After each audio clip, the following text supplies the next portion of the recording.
Get your stinking rat out. It's late night large. Welcome to the show that wouldn't last long in the Middle Ages with our public desire to get hammered and stoned, late night large. With every bone shattered and leaking vital fluids is me, Aaron Bliss, while learning the hard way that being well hung doesn't mean what he thinks it does, is Mike Larsh. Oh, if only. If only. Gallows humour. Good eve. Good evening, everyone. How are we doing, Mike? Yeah, we're surviving, aren't we? Yeah, it feels like the last, well, maybe not the last, but it feels like the dying embers of lockdown, at the moment. Do you think? Yeah, do you know what? I think that obviously some time ago there was things relaxed a little bit. We're a week away now from things relaxing further. And then only 4 or 5 weeks from what at the moment is looking like the end of kind of restrictions, or really kind of back to normal or whatever. So, I think it very much feels like in most people's minds that it's pretty much done. Do you know what I mean? I get that impression. I do. I get that impression from a lot of people. So a lot of people that I see or that I speak to, or that I'm around at work or over here, or a lot of the kind of conversations are more normal, if you like, more kind of as if we weren't in this pandemic. Yeah, I think I don't know if that's just people's way of coping. They're just trying to be positive, or if in their own minds it's done now. I don't know. Yeah. No. I mean, do you find that, or? No. I mean, I don't know about the the conversational bit, but I definitely know what you mean about the general vibe, atmosphere. Yeah, it's weird. It's like people. I mean, obviously, there's always a small population of assholes, but the majority of people, they're still doing the things they should do. They're keeping their distance. They're not getting in your face. They're wearing their masks in the shop. They're not being difficult. Luckily, like I say, I work in an office where we've had remote working for the majority of the staff. When we are in the same office, we're all masked up. We come in, we sanitize our hands straight away. We do all the right things. But otherwise, people are just generally more positive. I think people are far more happy to be going along with these precautions. And fortunately, it does seem like, the worst case scenario that we've discussed before with people taking a mile when they're given an inch. Luckily, it hasn't fed through to enough people to really make a negative impact within the COVID figures. It looks like. So yeah, I think people are just generally feeling more positive. I mean, the weather's a little bit erratic, obviously. It's like today. I said to my dad today. I mean, the day we're recording this, obviously, I think it's Monday, the 10th of May, I believe we're recording this. But All day. I called the weather today. I said to my dad, "Oh yeah, it's weather today's Boris Johnson, sunny but blustery." So yeah, it's just this whole. I think this whole last week, it's been like, oh, it's nice sunshine. Oh, it's hail. And I'm blown down the street. And right, the drains are flooding. So yeah, it's been all over the place. But that helps. That's normal for us. That helps us feel like things are normal. Yeah, that's true. Mike, just carry on. I'm just going to turn my light on because I know the light's not going to be great soon. Oh, I don't know why he feels the need to do that. Like we have some sort of burning desire to view him better. I mean, let's be honest. We know where the eyes are, don't we, ladies? You Oh, he grows. so yeah, No, that's fair. That's fair. oh, thanks, Mike. You bastard. That's more better. How have the customers been? How have you found the average Joe and Jane on the street in the shop? Why are you asking Less that? difficult? Why are you asking that? You know how I feel at the best of times. Okay? Of Are you trying to get me to put my foot in my mouth? course, And just you want me to lose my job? Is that what this is? giving you the rope. Yeah, well, you made the gag about being well hung. Exactly. So, yeah, just playing back to my own verbal gag. So, I'll make you verbally gag. This is a great play on words tonight. So now you're gagging me, and yeah, we're just I'll going back and forth. I'll gag you, all right. You'll be gagging. Speaking of gagging, I believe you'll be allowed to do that from next week, won't you? Is that one of the things that's allowed? Make people gag? Gagging people, as in the. Oh. Okay, so yeah. I think you're allowed to hug family and friends. Oh right. Well, surely that can incorporate intimate power play within the sexual realm. Oh, let's hope so. Yeah. So yeah, and there will be some intimate power plays. Don't worry about that. From the 17th of May, Boris says we are allowed to practice BDSM outdoors. Am I right about that? Is that weird? Well, if Boris said so, who are we to disagree? Yes. So, people, you will be allowed to sodomize each other as of the. Not just allowed, actively encouraged. Actively encouraged.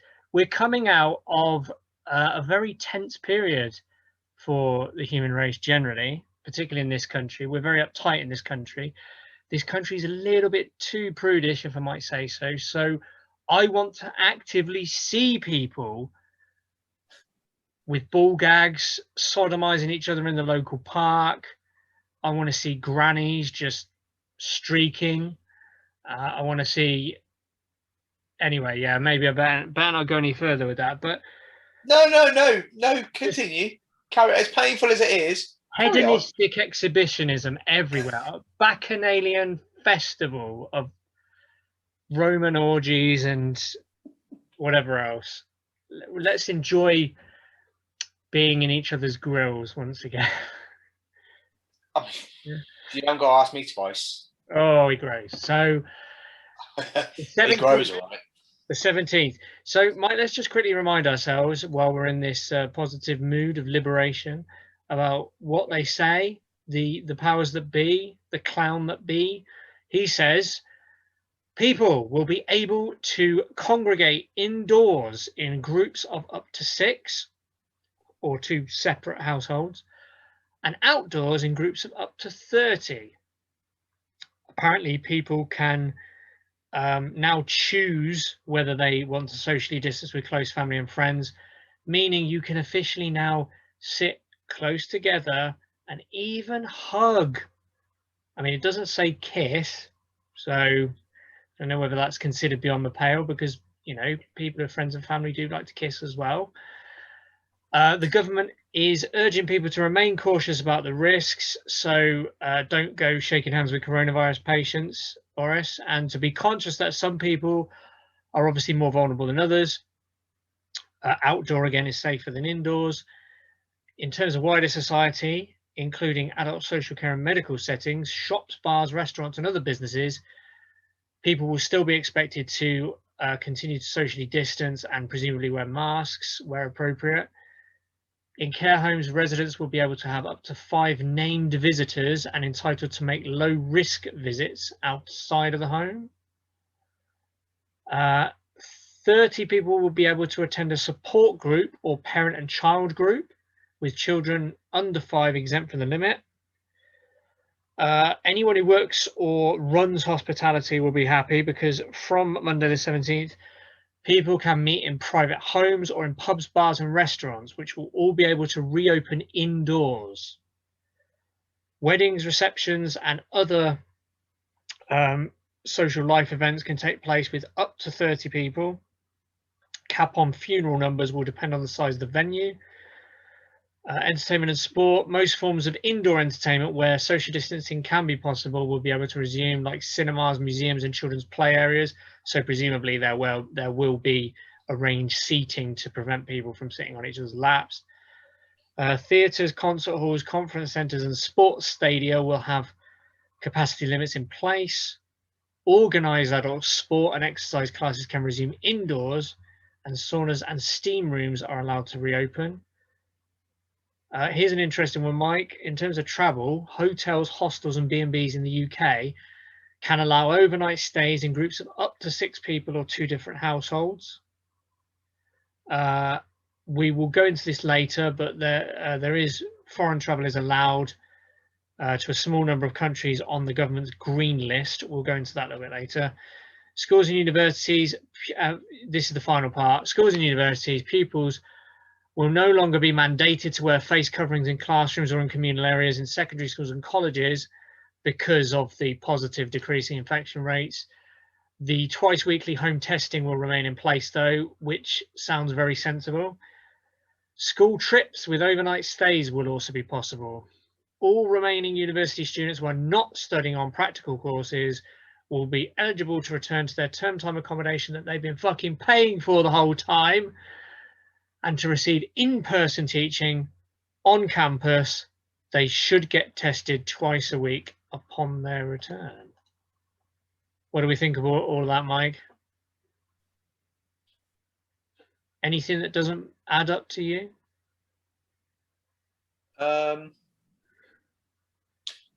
Is it too far too fast, or?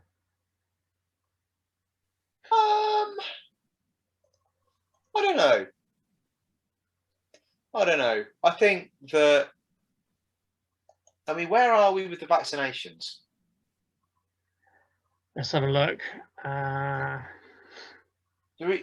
reason I say that is I think that a lot of, whether actually this is a good idea or not kind of will depend on where we are with that. I'm guessing, given that they haven't rescinded that yet and it still has, that's still the plan for the 17th, we must be at least where we thought they'd be. It says over 53% have now had at least one vaccine dose.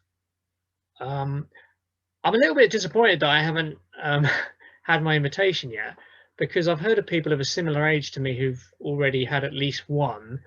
And I'm also asthmatic, so I'm a little bit like, I would have thought I'd be in a slightly higher priority group as well as the age group, which I believe I'm now in, that are being called. So I think I'll leave it another week or so, and I don't know. I don't know how you go about sort of saying, "Hey, you've forgotten about me," because I'd expected to have had like an invitation by now, but I don't know. I mean, you feel like you can relax. You feel like you can relax a little bit once you've had one, and I'm not saying relax in the way that, I'm going to fucking take my mask off and I'm going to go everywhere and cough on people. It's more like you don't have the anxiety in the back of your mind, like, oh, if I go this place, I'm kind of upping my risk of potentially being hospitalized. So I don't know. I'm really hoping. Is that how you relax it? Cough on people. Like I said, that's not what I meant by relax. Of course, normally I love to spread as many of my fluids as possible on people. That's how I relax. Oh, so, I mean, I hear you. What kind of country do we live in now? I like to move with the times, but sometimes I think to myself, what fucking country are we in now where you can't, cheerfully wank over a group of people at a park? And just it's just something that people just do, and you just get on with it. That's the norm, and that's what we need to get back to. So I mean, back onto those things. I mean, interesting you said about the hospitality. So is it? I'm not sure how that necessarily works across the board? Is it because you still have the rule of 6 inside? Yeah, I mean, yeah, I did read that, and I thought, again, so this is something we've seen time and time again, isn't it? We've criticised it before, where it's like it's the government's job to dictate rules, and it's the government's job to get them enforced. It's not business's job where the government says, oh, these rules are in place, you have to, I get it. It's very easy to say to pubs and whatever, you can only serve outdoors. Now, they don't like it, but that's easy to enforce. There's no, I had a real problem when they said, oh, you're going to have to get vaccine passports. I was like, no, don't do that.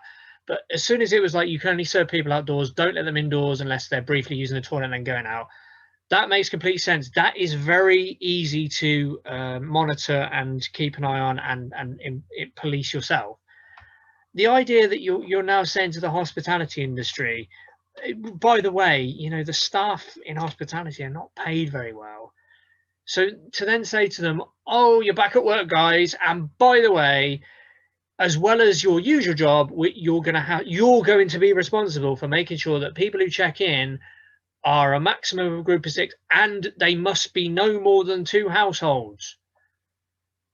So you're going to have to keep that information. Yeah, I get it that people will probably lie, but it's still putting pressure on the industry to say you need to make sure that you're not having this amount of people at a time. And also, I'm not being funny, Mike, we know that most hospitality, I'm sure, like most businesses, 80% of the businesses probably operate exactly the way they should.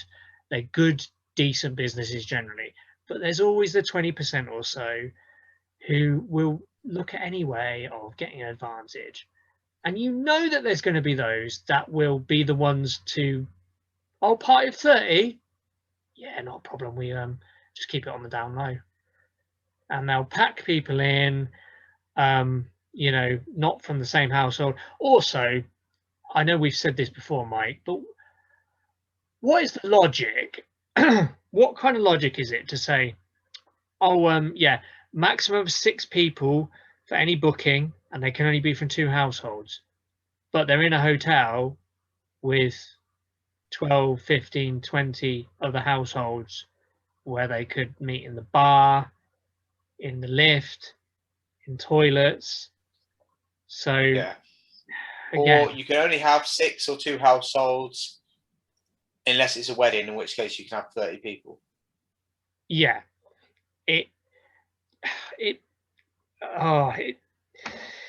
I don't know. It's one of those things, isn't it? It just, when a government, not just a government, any organization, but government is the ultimate arbiter of things like this. When a government gives a diktat, a series of rules that are not immediately obvious as to how they can be enforced adequately, and then there's all kinds of loopholes that you can avoid them with, then you scratch your head and you think, well, why are they saying this? And then you think, is this because you can then blame people for not following the rules rather than you coming up with stupid, unenforceable, contradictory rules? Like, if you're really worried about those big groups of people and whatever, don't open hospitality at all yet. Like, are we back at that again? I don't know. It's difficult, isn't it? I think the other one though, I mean, most of the rest of it is kind of, it is what it is. It's, if you're going to relax things, what are you going to relax? And a lot of the other things are kind of, well, yeah, they are the natural next steps, if you like. But the other one that kind of made me think was the foreign travel, whether they're on the green list or not. Yeah. I don't understand. We were going to talk about that more, so why don't we do it now? Yeah, I mean, you've got the whole risk versus reward thing there, haven't you? And I don't see how it's worth it. And especially, as us making that decision, it's not necessarily our economies that we're No. gonna. It's not our economy we're gonna benefit from allowing that. So, well, you could argue that the aviation industry is probably lobbying like hell for it. So that's. I imagine they are, but No. I'm completely on the same page as you. You've heard it time and time again from me and Mike. The argument is everybody has suffered so much already. It just seems like lunacy to risk everything that we've accomplished by just saying, yeah, let's have some summer holidays. It's infuriating, and it does not make, well, I wouldn't say a scintilla.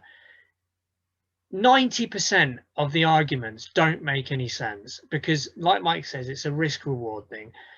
We understand the rest of the opening up of the economy. I understand even the hospitality industry, even if it's tentative, these kind of things. We want to circulate money back to businesses that need them. And I understand the mental health thing. And we're at a stage now where we've been successful. So fair play, because this government has fucked up so much that we need to give them a little bit of credit, although most of it goes to the NHS. But we'll give them a little bit of credit that things have progressed smoothly enough at this stage where we look at the numbers and we go, okay, those aren't too scary anymore. In fact, they're moving in the right direction consecutively for many weeks. So we can breathe a minor sigh of relief and say, let's move to the next stage. It seems like allowing foreign travel, even to green list countries, it's just like throwing a grenade in there. We know, because that's all the government can talk about, because it's the only success they've had, that we've got great vaccine success. We're the most vaccinated country, we're the quickest. This is the key to our success. Yes, so why are we putting that at risk? Because we know that if we carry on with the schedule that we've got, that is working so well, if we just hold off on foreign trips until maybe the winter or even next year, we'll be over it. That will be it. We can then just concentrate on nothing but recovery. As soon as you open up foreign travel, particularly with the fiasco that we have at airports and customs, why would you risk new variants being brought back in? Why? It's so frustrating at this point. When you consider it, again, Mike, I know we keep coming back to it, but the government seems to have a tin ear when people argue this. Oh, but no, the green list countries, this is countries that we know are very low. Yes, but people can lie. They can say they're going to, I don't know, a green list country, but they're really going to a red list. But they'll go to the green list country first on the way. Or they'll go to the green list country and then they'll go, oh, I fancy visiting my family member in India before I come home. And then when they're at the airport, have you been to any red list countries? No. We just went to a green list. Oh, okay. Well, no need for a test then. Off you go. It just seems like there's so many things that can go wrong with this. So I'm on your page here, Mike. It gets me anxious. I just think we're risking it. We're risking throwing it all away. Yeah, and like you said, after the all of the hard work, the effort, the bullshit, and the tough times that we collectively have all been through in some way, shape, or form, or at some time, or it's not like it's it was about a week. This has been going on for a long time, and it's been shit for a long time. And when you're so close to the end, is it worth it for the sake of what could potentially be just a couple of months? Or I know. I mean, ultimately, for anyone who can't read between the lines, what me and Mike are saying is, when do people want to go abroad on holiday? In the summertime. What happens when they come back, potentially bring dangerous new variants? What happens if they're very quiet when they come back, and they can't afford to take time off work and whatever, and they just carry on as they were. What if nobody has symptoms for the first few people that they come into contact with? What if there's a massive outbreak? What if that travels far and wide? What if we then go into autumn where we know that more people are indoors? It's easy to see the pathway to another lockdown. So it's hugely frustrating that, it's like it's almost like we've cleaned the house from top to bottom to make up for the fact that we left it in a massive state. And we work so hard, we're aching all over, and we think, right, perfect crime, no one's going to know anything. But we've left the back door wide open, and the fucking dog's been rolling in the mud. Why didn't you shut the door? Why didn't you leave the door shut? If you left the door shut for an hour longer, then, your parents would be home. No one knows anything. So we're leaving the back door open if we do this. And again, like you say, and Mike, it's not just me and you that are saying this, by the way. I was reading I read the headline of an article in The Guardian that said effectively medical experts have said traffic light system will increase risk. Well, I'm not even sure they said increase risk. I think they said that it will increase transmission. I think effectively they said it's almost guaranteed to have some transmission effects. Well, there's only one way that effect would go, isn't it? It's not going to improve anything. So yeah. No, yeah, exactly. Well, this is the thing. If we allow foreign travel, there's a very slim chance that nothing will be adversely affected, but there's quite a lot of chance that there will be some effect. Yes, it might not be cataclysmic, but you're almost guaranteed to bring something back. Because we're not talking about 100 families traveling abroad. We're talking about thousands, potentially millions of people going in and out of the country again. And lest we forget, as much as we pat ourselves on the back, and a lot of people in this country have really suffered. So when we feel good about ourselves and think, I can get back to some of the things that make my life worth living again, why would you put all that at risk for something as needless as, the middle classes want to have a skiing holiday, or Mr. and Mrs. I don't know, wants to look at their second home in Alicante or something? Again, I like your risk reward thing. It's such a moderate reward compared to the huge risk. Sorry, and the point I was making was, as much as we feel good about ourselves, the rest of the world is not doing too good. There's other than the government will say, the green countries are doing great, New Zealand and Australia. Yes, but again, you can't guarantee the people that say they're traveling there are only traveling there. There are people, much as a lot of this country probably won't believe, there are people who happily hop on planes all over the world. They're really comfortable traveling wherever. And if they have particular friends, acquaintances, family, or even important business meetings, you better believe that they'll probably be less than truthful when they say where their ultimate destination is. Obviously, I don't expect people to lie outright. Where are you going? New Zealand. Show us your ticket. Says you're going to India.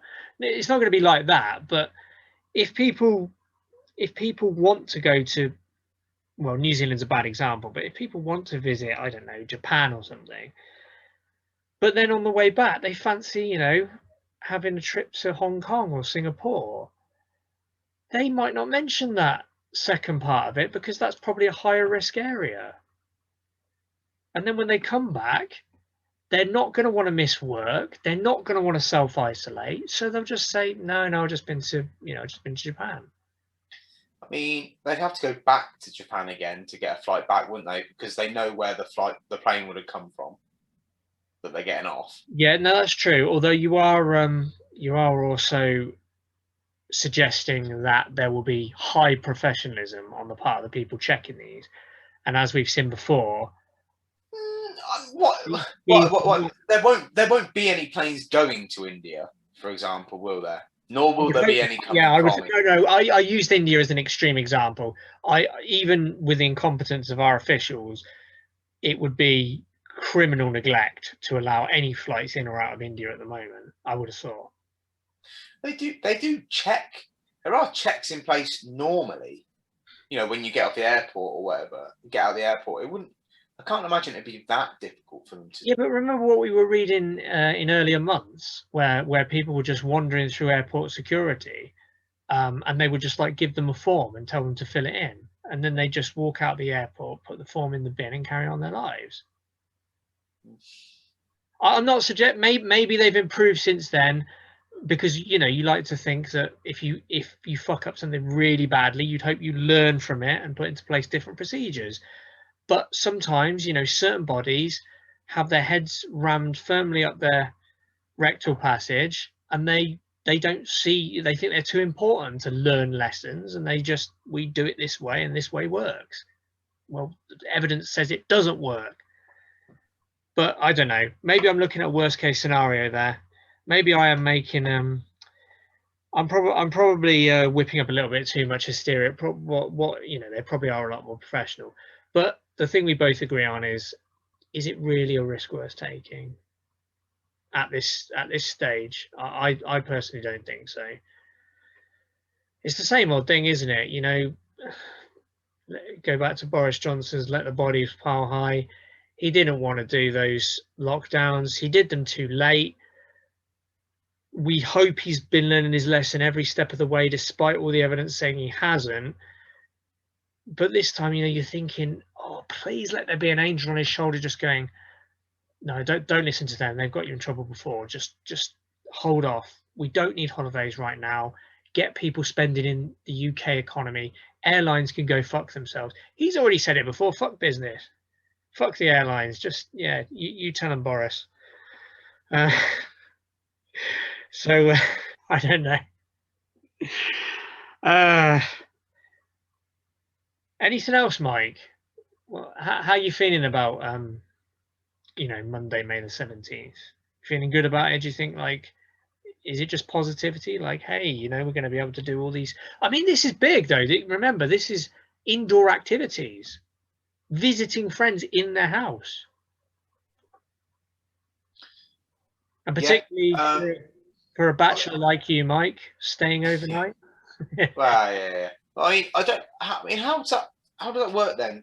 Is it still only bubbles or what? Or night. It's you can have up to 6 people indoors. Yeah, but what I mean is, right? So I go to a friend's house tomorrow. Okay, not tomorrow. I go to a friend's house on the 17th. Yeah. Right, and there's me and 5 other friends, and then on the 18th, you go to that same friend's house. Yeah. You and 5 other friends, and then that's. Do you know what I mean?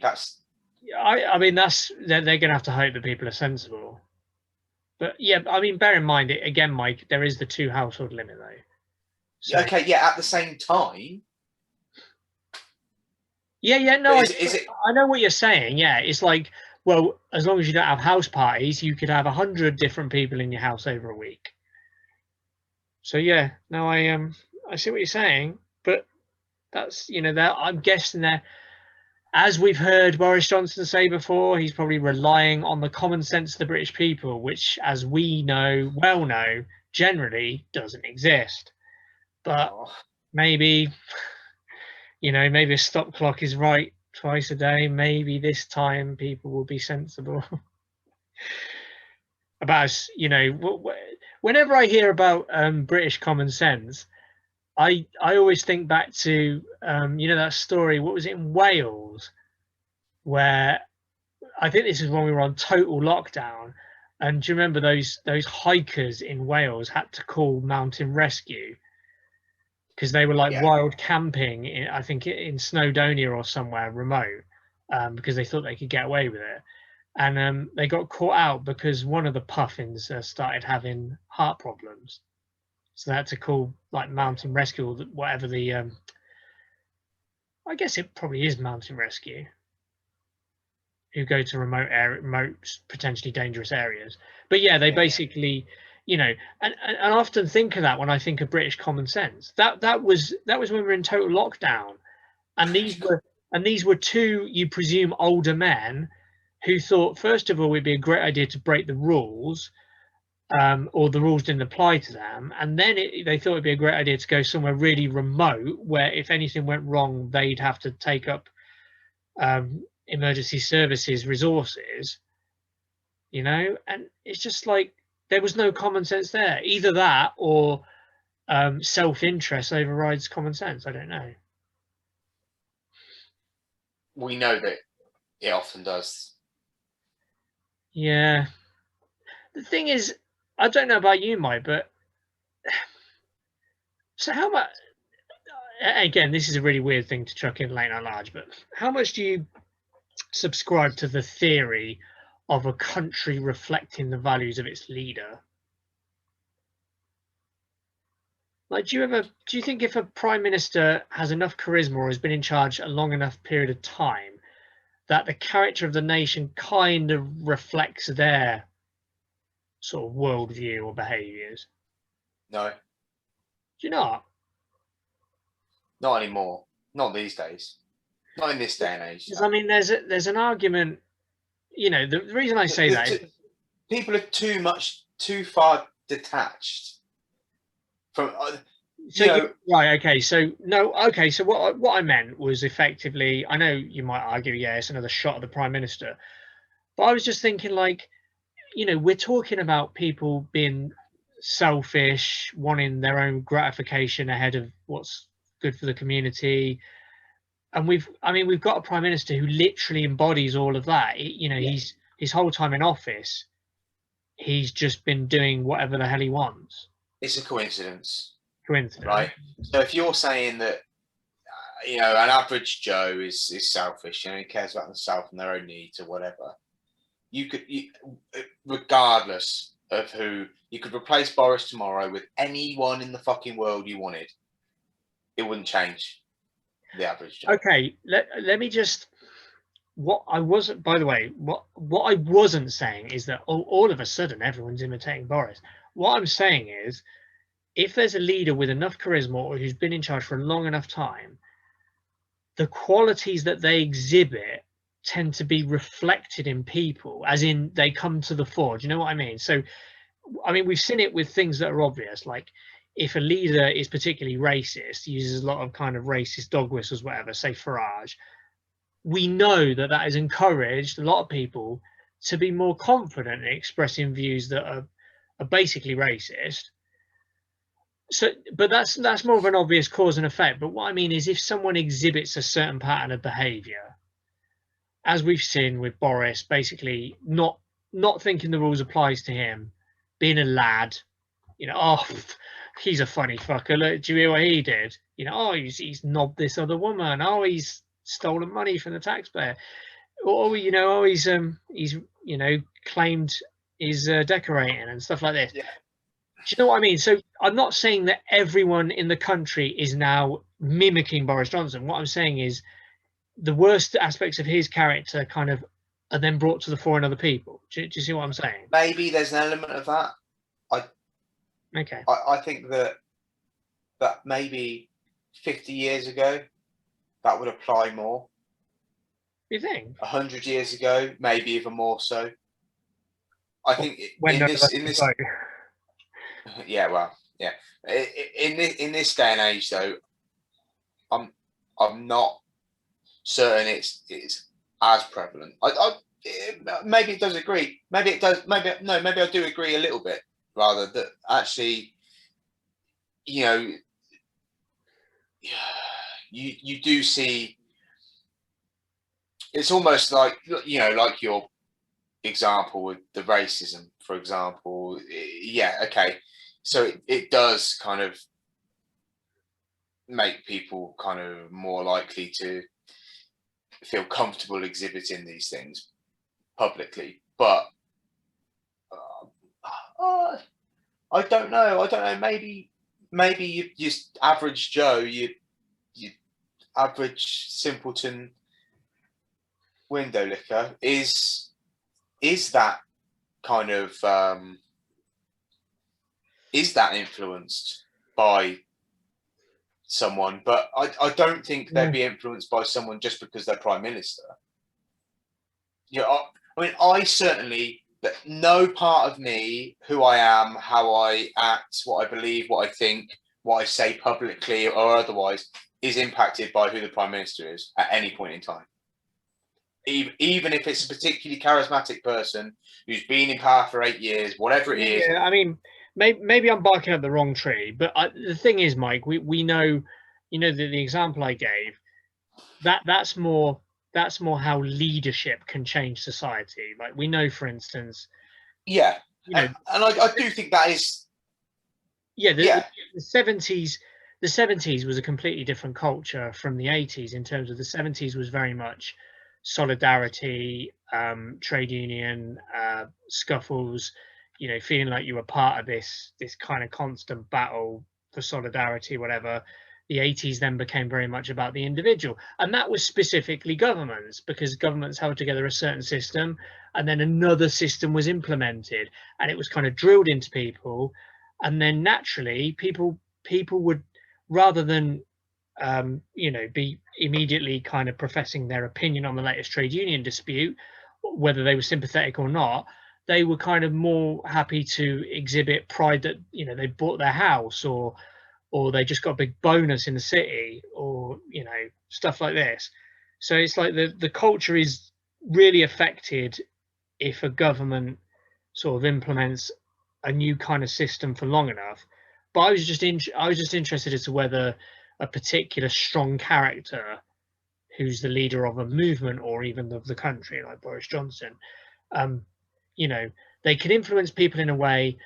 And again, like I say, just to characterize, I'm not saying that people who are otherwise good, decent people are suddenly going to be like, oh, I'm going to cheat on my wife and use casual racism and steal from the kitty because Boris Johnson does, and I think it's a laugh.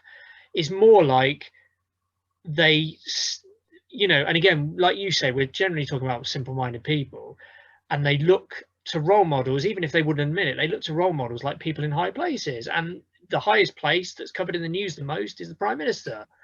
And they look at him and they see his antics, and they think that well, yeah. I say simple people. They see him, and what that speaks to something in themselves, because remember, he exhibits a lot of the characteristics that are in all of us to varying degrees, but they get brought out of people who are easily influenced. Again, the simpletons, easily influenced by people who they might see as role models or people who set the agenda, and it's like, oh, that's cool, yeah, Boris does it, yeah. And it brings out their worst instincts. That's probably not who they are 100% as a character. It just kind of brings them out more. I don't know. Maybe I'm barking at the wrong tree. Maybe, but I do get your point. I do see where you're coming from. I do think it exists. I just don't think it exists, as strongly in society today as it would have. Yeah, I mean, to give you an example though, Mike, so in a crisis like we've just had, literally, and are hopefully tapering away from the pandemic, what happens? There's millions and millions of people who are separated from all of their usual bonds, sources of information, sources of strength. That is an absolute petri dish of where do these people get their direction?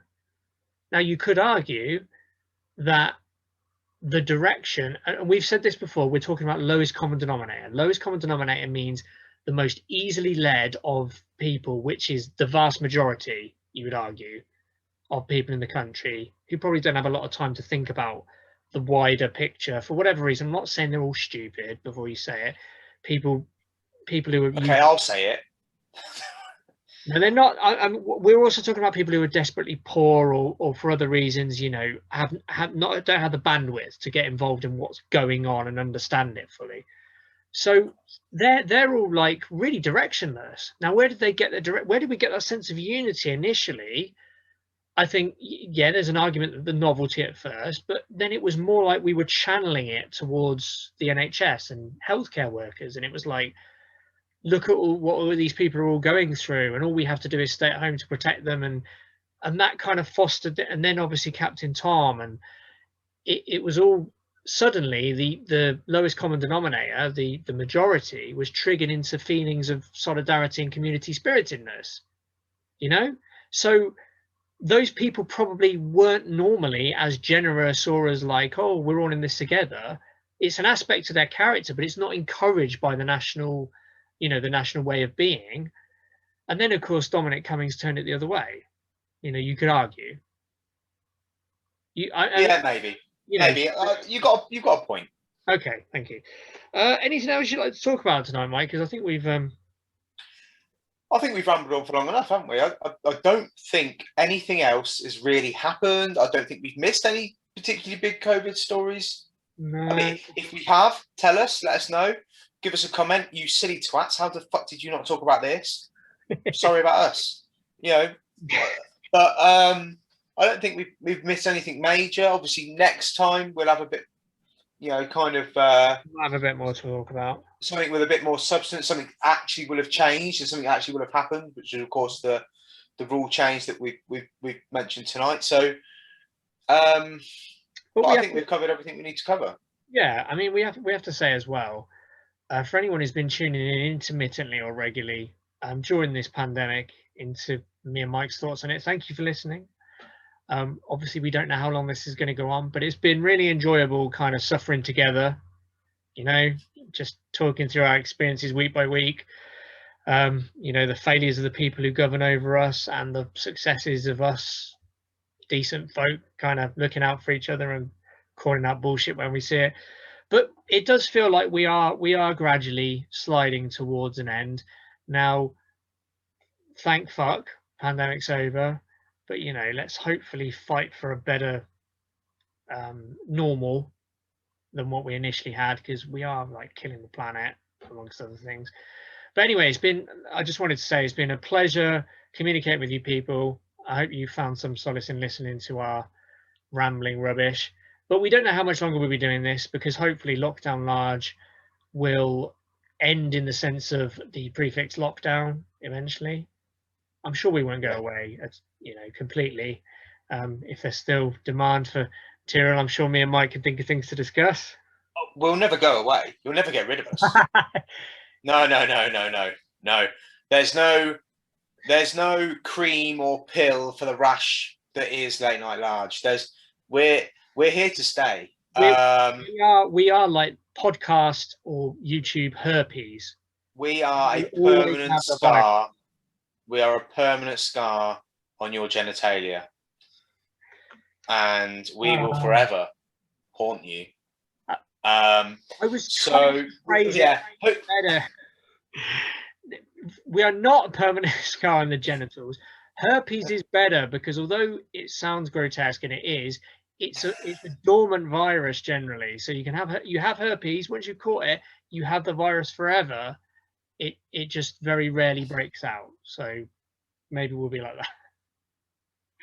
Stop calling us herpes. But either way, I think what he's trying to say is hopefully within the next kind of month or so, the lockdown could be no more, and then lockdown large. We won't have to come on and depress everyone, but with talk of lockdown, or have to try and build people's spirits and give them something to do during depressing times, because they'll be over. So I think that was the point. We'll still be around in some way, shape, or form. So if there is still stuff you want us to talk about, holler at us. Even if it's not lockdown related, we'll consider it if it's of good enough kind of topic, I suppose, and there's enough substance to it. And don't forget, we've got a podcast. We've got a very funny podcast, Spotify, Apple Podcasts. Check us out. Right now, we're talking about lockdown. We talk about specific subjects. We learn about them on Wikipedia, banter and debate exactly what they mean. Basically, give ourselves a history or economics lesson about a certain subject. Very, very funny. Check it out on Spotify or Apple Podcasts. Please stick us a like or comment if you enjoyed this, because the algorithm requires likes or comments, otherwise no one gets to see us. And to be fair, even if you didn't, still do it. Yeah, go on. I'm not asking anymore. I'm fucking telling you. Do it. Don't be an arsehole. But yeah, no, do share it, and and listen to Extra Time if that's your thing as well, and and share that among anyone who likes football is nearly always the topic. So if share it with your brother or your sister or your auntie or your dog, your uncle who's a bit of a football nut or whatever, and usually has something to say. Share it to them, and let them interact with us. And if they want to argue with us and tell us we're full of shit, so be it. We'll take your abuse, and we'll come back for more with a game. Yeah, because I mean that's how I feel about Aaron most of the time. So and here we are. Yeah, here we are still. Yeah. So. Well, yeah, we'll see. What we're saying is, don't be afraid to let a little bit of large into your life and your loved ones. Yeah. Let a little bit of large into your loved ones. That's our new slogan. Okay, take that to the people. And until next time, bye bye everybody. Bye bye.